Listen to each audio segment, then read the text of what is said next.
जिंदगी के सफर में कुछ लम्हे ऐसे आते हैं जब इंसान थक जाता है, दिल बोझल हो जाता है, आंखों में आंसू आ जाते हैं और जबान पर सिर्फ एक ही सवाल रह जाता है, या अल्लाह, अब मैं क्या करूं?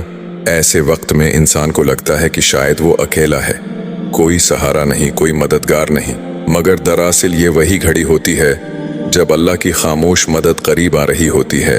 अल्लाह की मदद हमेशा शौर के साथ नहीं आती, कभी वो एक दुआ के सुकून में छिपी होती है, कभी किसी अजनबी के नरम लहजे में, कभी रास्ते की एक छोटी सी आसानी में, और कभी दिल के अंदर पैदा होने वाली अजीब सी ताकत में। ये वो लम्हात हैं जब दिल कहता है कि हाँ, मैं अकेला नहीं हूँ, कोई पोशीदा ताकत मुझे संभाल रही है, मेरा हाथ पकड़ रही है।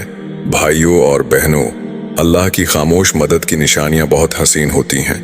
वो ऐसी निशानियां हैं जो इंसान के दिल को यकीन और सुकून से भर देती हैं। और आज हम बात करेंगे उन्हीं 5 खास निशानियों की, जिन्हें पहचान कर आप जान जाएंगे कि अल्लाह की मदद आपके साथ है।